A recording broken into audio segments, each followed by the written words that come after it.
السلام عليكم.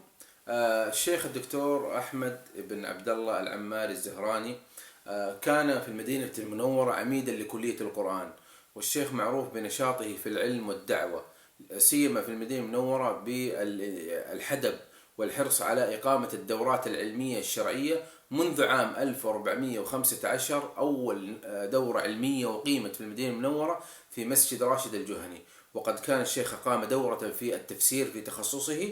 حينها كان عميدا لكلية القرآن، لا أنساها، كانت في تفسير سورة الحجرات. نشاط الشيخ أحمد الدكتور أبو عاصم، نسأل الله أن يشافيه وأن يعافيه مما حل به، أو نما إلى علمنا أنه حل به من الغيبوبة التي النظام السعودي مسؤول عنها مسؤولية كاملة، مما يوحي لنا بأن النظام السعودي كما اعتقل شيخه الشيخ العلامة الفقيه علي بن سعيد الحجاج، وقد اعتقل صديقه أيضا من قبل الشيخ الدكتور سفر بن عبد الرحمن الحوالي، وكأن النظام السعودي أو السلطات السعودية أصبحت لا تعتقل إلا هؤلاء المتقدمين في السن، وأيضا الذين يعانون من أمراض. فالشيخ أحمد قبل أشهر كان شبه مقعد يعاني من كسر في الحوض، وكانت الناس تزوره، ولعلي آخر مرة رأيته قبل أكثر ما ينيف على سنتين، جاء وهو بعكاز وقد عانى من أمراض متراكبة في السنوات الأخيرة. نسأل الله عز وجل أن يمن عليه بالشفاء والصحة.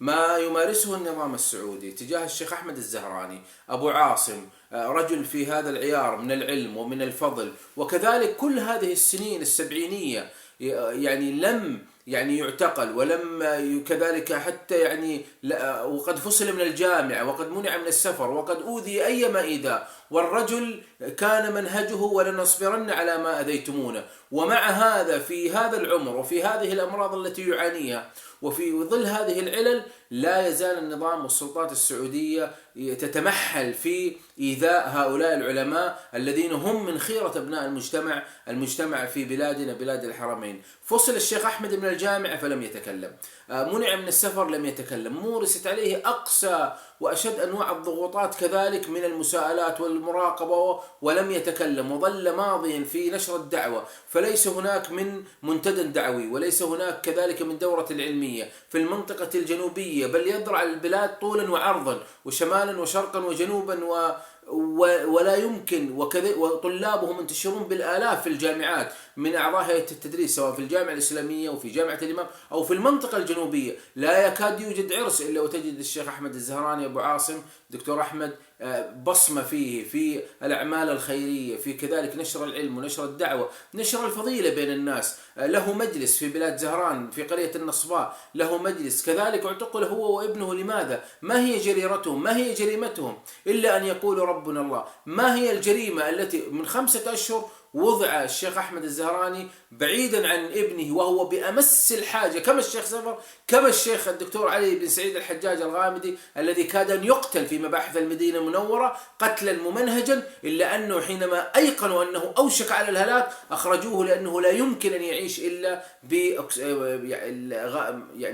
الأكسجين الذي يجب أن يكون بجواره دائما. حتى لو دخل جلكم الله إلى دورة المياه يجب أن يكون بجواره اللي هي أنبوبة الأكسجين، ومع هذا يمارس عذاب ضدهم من ضرب وإهانات وتنكيل. فأدخل الشيخ أحمد 5 أشهر في ظل هذه الاعتقالات المشينة التي لا محاكمات، ليس محاكمات عادلة، محاكمات سواء كانت ظالمة وعادلة توجد، ولا أيضا كذلك اهتمام، كما الشيخ موسى القرني كذلك الذي أصيب بجلطة ثم أدت به إلى أن يدخل المصحة النفسية، وقبله كذلك الشيخ عبد العزيز الوهيبي،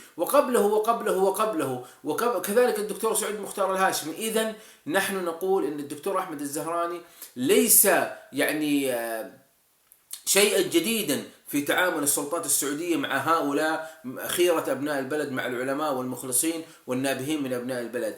ونحن نحمل السلطات السعودية كل بأس يحيق بالدكتور أحمد العماري الزهراني أبو عاصم، ولذلك نحن أيضا من هذا المكان ندعو كذلك المنظمات الحقوقية، وكذلك ندعو كل أحرار العالم إلى أن يضعوا عينا فاحصة أمام السلطات السعودية أنه يجب أن يعني لا يستفردوا ولا يتفردوا بهؤلاء المعتقلين والمعتقلات. وما الجريمة الكبرى التي سمعناها قبل يومين من إهانة ممنهجة وخطيرة جدا لنساء كذلك، بل بلغ الأمر بتعرية كثير منهن كذلك، لأنه يعني من باب الابتزاز للأسف الشديد. وها هو العالم كل يوم يفضح هذا النظام السعودي، وما يعني جرى من قبل ومن بعد جريمة خاشقجي وقبلها وأثناءها وبعدها إلا دليل واضح على ما كنا نقوله. أسأل الله جل وتعالى أن يعافي الشيخ أحمد، وأن يفك أسره، وأن يرجعه إلى أهله وأبنائه وأحبابه وطلابه والمحبين ردا جميلا، وكذلك هو وجميع المعتقلين نساء ورجالا، وأن ينقذ بلادنا من هذا الكابوس الذي حل بها. والسلام عليكم ورحمة الله تعالى وبركاته.